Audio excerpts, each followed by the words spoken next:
She moved my name off that document on a Tuesday in March, while I was at work and my husband was at his mother's house having lunch. You were never really part of this family anyway, she said the day she found out I knew. The silence after those words sat in the room like something solid. She had spent 3 years making me invisible inside my own marriage. She had moved quietly, carefully, and she was certain she had already won. What she did not know was that I had spent 11 years prosecuting people who thought the same thing. If you have ever noticed something small and stayed quiet about it on purpose, this story was made for you. My kitchen had a window above the sink that faced east. In the mornings, the light came in flat and pale before it turned gold, and I always stood there with my first cup of coffee before anyone else in the house was awake. The counter was white tile with one small chip near the faucet that I had never bothered to fix. I liked it there. It was mine in a way that is hard to explain. The chip in the tile, the specific angle of the morning light, the sound the coffee maker made when it finished. A low, satisfied hiss that meant the day had not yet asked anything of me. On the shelf above the kettle, I kept a small blue notebook. It had a cloth cover the color of a winter sky and a thin elastic band to hold it shut. I had carried notebooks like it for most of my adult life. Old habit from my years working in a military legal office where you wrote everything down because one day someone would claim they never said what you heard them say clearly with both ears. The notebook on the kitchen shelf was not a diary. It was just a place where I wrote things I wanted to remember, dates, exact words, small things that did not feel important yet but had a texture to them that made me want to hold on to them. My name is not important for this story. What matters is what I did and what I was before I became a wife and a daughter-in-law in a family that did not know my full history. I had spent 11 years working in military law. I was not a judge. I was not a famous lawyer with a name people recognized. I was the person who sat across from people who believed they had covered their tracks and asked them quiet questions until they understood that they had not. I was good at it. I was patient in a way that sometimes surprised people who expected someone louder. When I left that work to move with my husband to a smaller city and take a slower job at a local legal aid office, I did not announce what I was leaving behind. There was no reason to. It was just my past. It was just what I had done. My husband Daniel was a kind man who loved his mother in that particular way that some children do, the ones who never quite finish separating from their parents, the ones who bring their childhood home with them everywhere they go without realizing it. He was not weak, he was not a bad husband. He simply believed that his mother meant well because she always had, at least as far as he had ever seen. He could not see what I saw because he was not looking for it. He had no reason to look. His mother's name was Constance. She was 71 years old and she wore her white hair pulled back tight every single day. She had hands that were always a little cold and she shook yours firmly the first time and barely touched yours every time after that. She was precise. She was organized. She smiled at exactly the right moments and she remembered birthdays and she sent thank you notes on cream-colored cards. And she had an ability to make you feel, in the most polished and seamless way, that you were slightly out of place in whatever room you were both standing in. She did not do this loudly. That is important. She never raised her voice at me in 3 years of knowing her. She never said anything that you could point to directly and call unkind. What she did was quieter than that and more effective. She would introduce me at family gatherings and leave just enough pause before saying my name that the pause itself became a comment. She would ask me about my work in the same tone she used to ask about the weather, pleasant and completely indifferent to the answer. She once rearranged the dishes in my kitchen while I was in the other room, and when I came back and looked at her, she said, "Oh, I hope you don't mind. I just thought this made more sense." I did not say anything. I noticed I filed it away. The second small moment came about 8 months after I married Daniel. We were at Constance's house for her birthday dinner, and there was a photograph on the sideboard in the hallway, a large framed one of Daniel and his first wife on their wedding day. His first wife had died 6 years before I met him. Her name was Patricia, and by all accounts, she had been a warm and generous woman who had loved this family deeply and whom this family had loved in return. I understood that. I respected it. I never once asked Danny L to take that photograph down or move it to a less prominent place. Grief does not operate on anyone else's schedule. But that night at the birthday dinner, I noticed something. On the same sideboard, pushed slightly to the left and almost behind a vase of cream-colored roses, was a smaller photograph. It was Daniel and me on our wedding day. It was there. But it was positioned the way you position something you are not certain you want people to look at directly.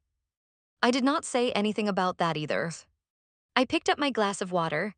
I looked at the small photograph in its slightly wrong place. And then I looked at Constance across the room, and she was watching me look at it, and she smiled and turned away and said something to Daniel's aunt about the roses. The third moment came 7 months after that, and it was harder to set aside. Daniel and his father had purchased a small piece of land together years before his father died. The land had a house on it, modest and older, the kind of house that needs work but has good bones. His father had told Daniel, and Daniel had told me that the plan was always to eventually sign the property over to Daniel and his wife. Daniel's father had passed away 2 years before I came into the picture. The property had stayed in a kind of legal limbo since then, held in an informal arrangement while the estate was settled. Constance controlled the estate. One evening, Daniel came home from his mother's house, and he was quiet in a way that was different from his regular quiet. He poured himself a glass of water and stood at the kitchen window, not quite looking at anything outside it. When I asked him what was wrong, he said his mother had suggested that the property should stay in her name for now because it made things simpler from a tax point of view. He said she had mentioned, in passing, that the paperwork to formalize things had become complicated, and she was handling it with her own lawyer. Her own lawyer. Daniel said it in a tone that suggested he had not quite heard what he had said. I asked him one question. I asked him which lawyer. He said he did not know. He said his mother had it under control. That night I sat at the kitchen table after Daniel had gone to bed. The house was quiet except for the refrigerator making its low nighttime hum. I opened the small blue notebook and I wrote down the date. I wrote down the phrase her own lawyer. I wrote down the name of the property and the address and everything Daniel had told me about the history of who owned what and who had promised what to whom. I wrote it in small, careful print, the same way I had learned to do in 11 years of work that required me to believe that nothing was too small to record. I closed the notebook, I put the elastic band around it, I set it on the shelf above the kettle. Then I made a call to an old colleague, not to do anything yet, just to ask one question about how property held in an informal estate arrangement could be legally moved without the knowledge of an expected beneficiary. I listened to the answer. I said thank you. I went to bed. Constance called 3 weeks later and asked if Daniel and I wanted to come for Sunday lunch. Her voice on the phone was warm and easy, the way it always was when she had already decided something that I had not yet been told. I said we would love to come. I did not tell Daniel about the call I had made to my colleague. There was nothing to tell yet. I had only asked a question. I had only listened to an answer. The property matter did not come up at lunch.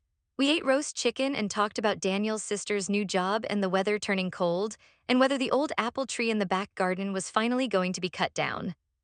Constance passed me the bread basket with both hands and thanked me for the flowers I had brought, white freesias, and she put them in water immediately, which she always did, which was one of the things about her that I found I could not dislike no matter how hard I tried to keep a clean account of her. The next 8 months moved slowly and in small steps, and if you were not paying close attention, you would not have noticed that anything was moving at all. What I noticed was this. The name of the lawyer handling the estate came up once in a conversation between Constance and Daniel's aunt. I was in the kitchen doorway and they were in the sitting room and neither of them realized I was there. The name was Hargrove. It was said once and not repeated. I went back to the kitchen and helped myself to more tea and said nothing. That night I wrote the name in the blue notebooks. A month after that, Daniel came home with papers. His mother had asked him to sign something. It was a document reorganizing the estate holdings, she had explained, just a formality to clear up the old informal arrangement. Daniel showed it to me because he always showed me things. He was that kind of husband. He handed it to me the way you hand something. To someone you trust completely, without suspicion, without checking whether you should. I read every line. The document was 4 pages. My name did not appear anywhere in it. A property that Daniel's father had verbally and in writing designated for Daniel and his wife was being reorganized under a holding structure that named only Daniel as beneficiary, with Constance retaining full discretionary control during her lifetime. What this meant in plain language was that as long as Constance was alive, I had no standing in relation to that property at all. And if Daniel were to die before her, which was not impossible given that he was dealing with a health matter he had told almost no one about, the property would revert to Constance's estate entirely, bypassing me without a word. Daniel had not seen this. He had looked at the document, but he had not read it the way I had just read it. He was trusting his mother in the way he always trusted his mother and the way she had always expected him to. I set the papers on the table. I asked Daniel if he wanted some tea. He said yes. I put the kettle on, and while I waited for it to boil, I looked out the east-facing window above the sink, and the sky outside was a flat gray and there was no light coming in yet. It was late afternoon in November, and I stood there with both hands flat on the counter, and I thought clearly and without any feeling that was larger than the moment required. I had not told Constance what I used to do. There had never been a reason to bring it up. I worked in a local legal aid office now. I helped families with housing cases and small contract disputes. When people asked about my work history, I said I had worked in law for a long time, and I smiled and let them fill in whatever picture felt right to them. Constance had filled in a picture of someone unremarkable, someone who could be managed quietly and moved out of the frame. The kettle finished with its low, satisfied hiss. I poured the tea. Daniel signed the papers that week. I did not ask him not to. I was not ready yet, and there was something I needed to check first. 3 days later, I submitted a request through proper channels to access the original documentation from Daniel's father's estate, the letters of instruction, the early will drafts, and the informal written record of intent regarding the property. I had the standing to make this request because Daniel had given me general power of attorney for our household affairs 18 months earlier, a practical decision we had made together when he began his health treatment and needed someone who could act on his behalf on short notice. Constance did not know about the power of attorney. There had never been a reason to mention it. The documents I requested arrived in a brown envelope on a Thursday morning. I sat at the kitchen table with my coffee and I opened the envelope and I read every page. Daniel's father had been a thorough man. He had left a letter of intent that was clear and specific and signed and witnessed. It named Daniel and Daniel's wife, whoever she might be at the time of distribution, as joint beneficiaries of the property. The letter had been written 4 years before Daniel's father died and 2 years before I entered the picture. It did not name Patricia, it named the role, Daniel's wife. That was me. That letter had never been disclosed to the lawyer handling the reorganization. I checked. I made one call to the lawyer's office, not to Hargrove directly, to a junior member of the team who did not know who I was or why I was asking. I asked a quiet question about whether the letter of intent from the original estate file had been included in the materials reviewed for the recent reorganization document. There was a pause on the phone. The junior person said they would need to check the file. I said there was no hurry. I left my name. I hung up. I sat very still for a moment at the kitchen table. Outside the window, a bird landed on the fence and looked at nothing in particular and flew away. I picked up the blue notebook and I wrote 2 sentences. Letter of intent exists, they did not use it. Then I closed the notebook and I put the elastic band around it, and I set it on the shelf above the kettle, and I made myself another cup of coffee, and I stood at the east-facing window, and the morning light was coming in flat and pale the way it always did, and I waited for it to turn gold. 2 weeks later, Constance called to invite us to a family dinner. A celebration, she said. She had finalized the estate reorganization. Everything was settled. She sounded the way she always sounded when she had already decided something. Warm, easy, certain. I said we would be there. The dinner was at her house on a Saturday evening in early December. There were 12 people around the table, Daniel's sister and her husband, 2 aunts, a cousin who had come in from out of town. Constance had cooked everything herself and the house smelled of roasted meat and something sweet, maybe apples, and the candles on the table were tall cream-colored ones that she lit before everyone sat down and let burn all the way through dinner. She sat at the head of the table. She always sat at the head of the table. She had a way of holding that position that was not loud or dramatic. She simply occupied it with the calm certainty of someone who had never considered that anyone else might belong there. Halfway through the main course, she tapped her glass lightly. She said she wanted to share some news. She said that after years of working to settle her late husband's affairs, she was glad to say that the family property was finally in good order. She looked at Daniel when she said it. She did not look at me. Daniel smiled at her. He reached across the table and squeezed her hand. She said that the property would eventually pass to Daniel, as his father had always intended, and that she was glad to have been able to protect it and care for it in the meantime. She said her late husband would have been happy. Daniel's aunt said that was wonderful news.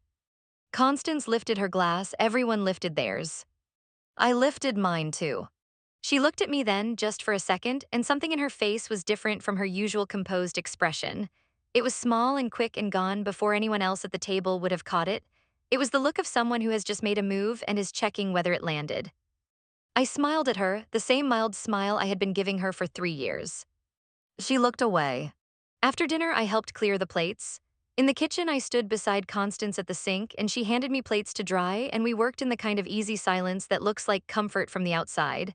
The kitchen smelled of dish soap, and the apple thing turned out to be a cake cooling on the counter.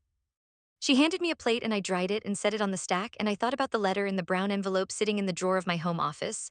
And I thought about the blue notebook on the shelf above the kettle, and I thought about the junior lawyer who had my name and who had not yet called back, and I thought about the power of attorney document filed in the same drawer as the letter, and I thought about all of it sitting there quietly in the dark. None of it visible, all of it real. I handed Constance a dry plate. She took it without looking at me. I said the chicken had been wonderful. She said thank you. We finished the dishes. 2 things happened in the following 10 days. The first was that the junior lawyer called back. She said she had reviewed the file and confirmed that the letter of intent from the original estate documentation had not been included in the materials reviewed for the reorganization. She said this in a careful tone that told me she understood what she was saying. I thanked her and asked her to note the date and time of our conversation in her own records. There was another pause. She said she would. The second thing was that I received a letter from Hargrove's office. It was addressed to Daniel only. It had been delivered to our home address, and Daniel had left it on the kitchen counter without opening it because he was running late for an appointment. I looked at the envelope. I thought about the power of attorney. I thought about my standing. I opened it. The letter informed Daniel that the reorganization was complete and legally binding, and that the property was now held in the structure Constance had approved. There was a line near the bottom that said, in the careful language lawyers use when they want something to be true without quite saying it directly, that all relevant parties had been informed and had provided consent. All relevant parties. I set the letter on the counter. I got the blue notebook. I wrote down the date, the phrase all relevant parties, and the name at the bottom of the letter. Then I sat at the kitchen table for a long time. The refrigerator hummed. Outside the window, the December sky was already dark at 4 in the afternoon, and the light above the table made a small warm circle, and everything outside it was gray and still. This was the moment, not a loud moment, not a dramatic one. Just a Tuesday afternoon and a letter on a kitchen counter and a woman sitting at a table understanding that the right thing and the right time had arrived at the same point, and she was the only one in the room who could see it. Something settled in my chest. The way something settles when you have been waiting a long time for a specific feeling and then it is simply there. I called a lawyer, not my old colleagues, a family property attorney in our city who had no connection to anyone in this situation.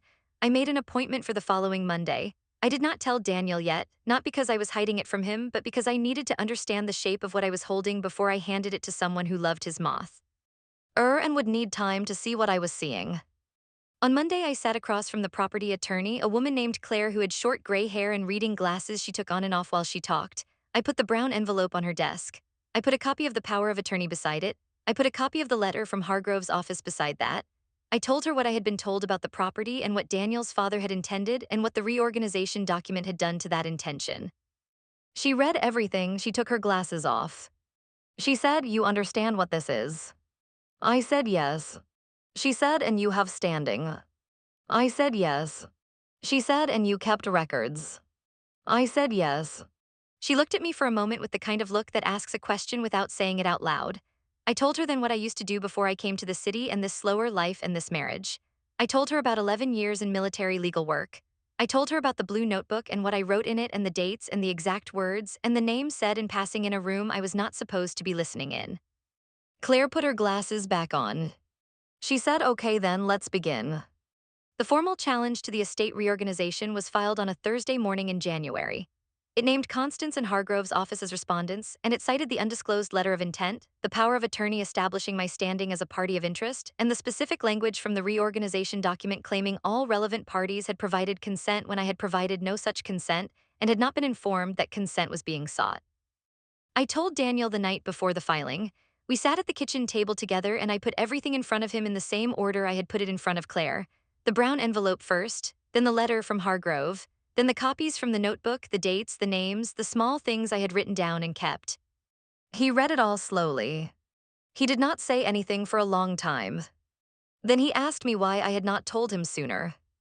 I said because I needed to understand it fully first, and because telling him sooner would have meant asking him to choose between his mother and the evidence before I had the evidence completely in hand.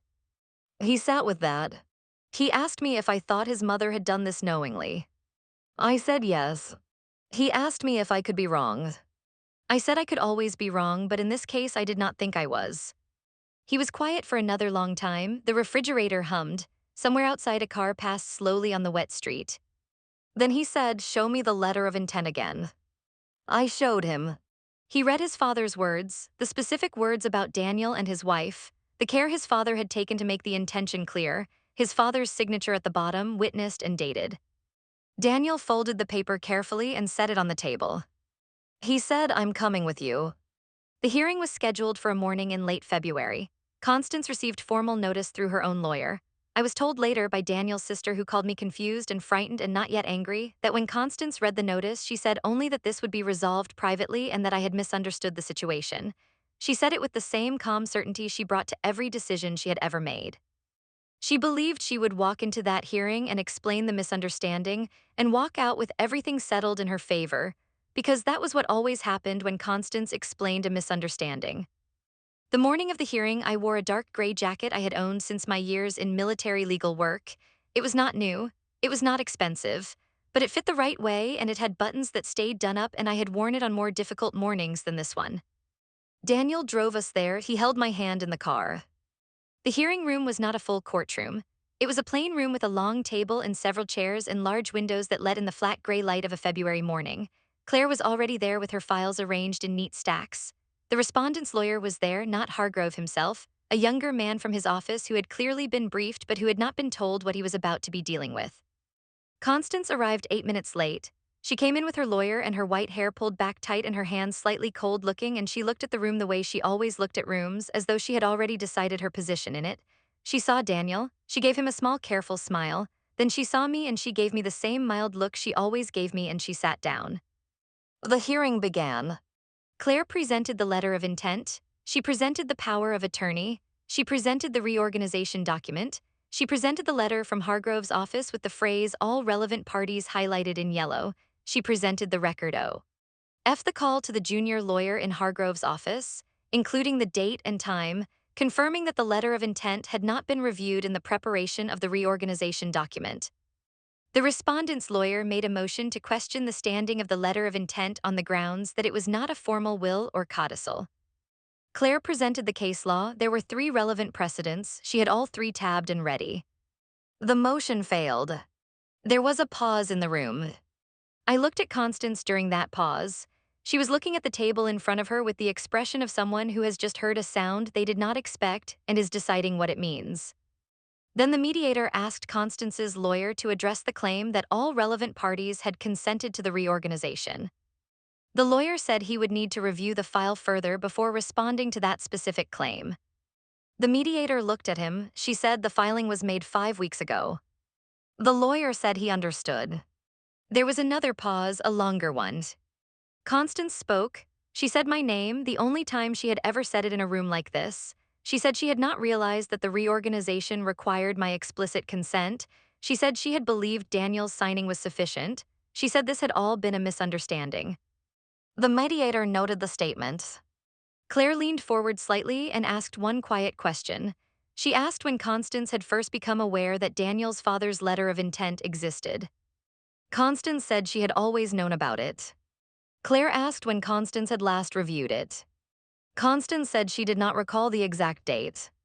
Claire asked whether Constance had provided the letter to Hargrove's office for review when the reorganization was being prepared. The room was very quiet. Constance looked at her lawyer looked at his papers. Constance said she did not recall that specific detail. Claire set a document on the table. It was a request she had filed with Hargrove's office under discovery, asking for the complete file of materials reviewed in preparation of the reorganization.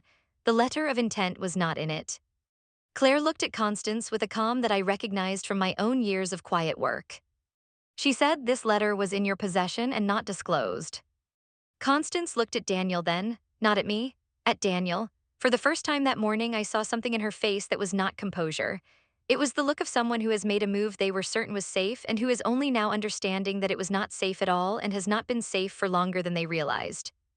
Daniel was looking at the table. The mediator called a 30-minute break. During the break, Claire and I stood in the hallway by the water fountain, and she said very quietly that things were going well. I said I knew. She asked me if I was all right. I said yes. The hallway was pale and quiet, and the light from the windows at the end of it was the same flat gray it had been all morning. I got a cup of water from the fountain and drank it slowly and thought about nothing in particular. After the break, the respondent's lawyer asked to speak privately with his client. The mediator allowed it. 40 minutes later, we reconvened. The reorganization document was voided. The property was placed back into an administrative hold pending a proper redistribution that would account for all documented beneficiaries, including me. Constance's lawyer stated on record that his client acknowledged the error in the reorganization process and did not contest the finding. He used the word error the way lawyers use it when they mean something much larger than error but are not prepared to say it plainly. Constance did not look at me when she left the room. The drive home was quiet. Daniel kept both hands on the wheel and his jaw was set in that way it gets when he is processing something large in the only way he knows how, slowly and in silence. I did not fill the silence. It did not need filling. At home, I put my gray jacket on the hook by the door. I went to the kitchen and put the kettle on. I looked at the east-facing window, and outside the February light was doing the thing it sometimes does late in the afternoon, even in winter, turning briefly, unexpectedly gold before the dark comes. The kettle finished with its low familiar hiss. I poured the water, I waited for the tea to steep, I looked at the shelf above the kettle. I did not open the blue notebook that afternoon. I just looked at it. Its cloth covered the color of a winter sky, the thin elastic band around it, small and ordinary and full of dates and exact words and names said in passing in rooms where someone did not realize they were being heard. The weeks that followed were not simple, and I will not pretend they were. Daniel had to find a way to hold what he now knew about his mother alongside everything he had known about her before. That is not a small thing. It is the kind of thing that restructures a person from the inside quietly over a long period of time, and I watched him do it. And I did not push him to move faster than he was moving, because I understood from my own years of work that some understanding cannot be rushed without breaking. Daniel's sister called me twice. The first call was hard. She was confused and hurt, and she needed someone to be angry at, and I was the available candidate. I let her say what she needed to say. At the end of it, I told her I was sorry this had happened to the family. I meant it. She was quiet for a while, then she said she needed to think. I said I understood. The second call came 3 weeks later, and it was different. She had looked at the letter of intent herself. She had asked Daniel questions, and he had answered them honestly. She called to say she was sorry. Not for her mother, she was careful about that, but for how the whole thing had fallen on me. I told her I appreciated that. Constance and I did not speak for 4 months. There was no dramatic rupture, no loud scene, no moment where everything was said out loud in a room full of people.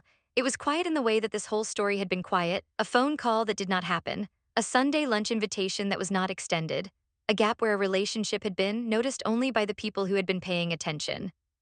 In May, Daniel's sister organized a small family gathering. It was meant to be easy, a birthday for the cousin who had driven in from out of town. Constance came. I came.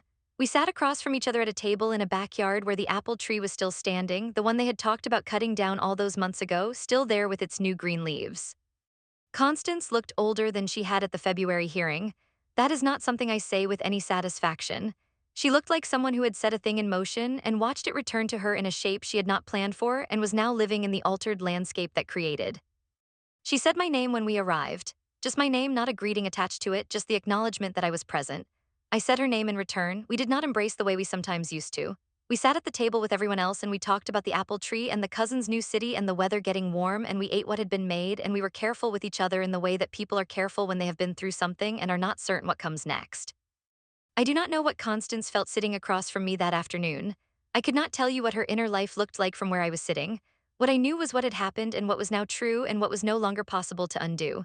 And I knew, sitting in that backyard with the spring light coming down through the leaves of the old apple tree, that I did not need to know anything more than that. It is September now, 8 months since the hearing. The property matter is in the last stages of being properly settled. Claire has been thorough and patient and very good at her job. Daniel and I are still in the same house with the east-facing kitchen window and the chip in the white tile near the faucet that I still have not bothered to fix because I still like it there. The blue notebook is on the shelf above the kettle. I have not added anything to it since February. The last thing I wrote in it was not a date or a name or an exact phrase. It was one sentence. I wrote it the morning after the hearing while the coffee was brewing and the light was coming in flat and pale before it turned gold. I wrote, "The small thing was always enough." The notebook sits there now with its cloth cover the color of a winter sky and its thin elastic band and everything in it that I wrote down in the quiet years before the moment came. I do not need to open it. It is enough to know it is there. It is enough to know that I kept it, that I was patient, that I waited for the right moment with the right thing already in my hand, and I used it quietly and it worked completely, and nothing about what I did was loud or theatrical or more than what was needed. That is all justice ever needs to be. You just felt what it feels like when the right small thing lands at exactly the right moment and changes everything it was always meant to change. That is what this channel exists for, the people who notice. The people who wait, the people who carry something small and true for as long as it takes. If you know that feeling, if you're carrying something right now that the people around you cannot see, you belong here. This channel is built for you, and there is a new story waiting for you every week. What you just watched is what it looks like when being underestimated becomes the beginning of becoming unstoppable. The ones who last are the ones who subscribe to that idea, quietly without announcement, the way the best moves are always made.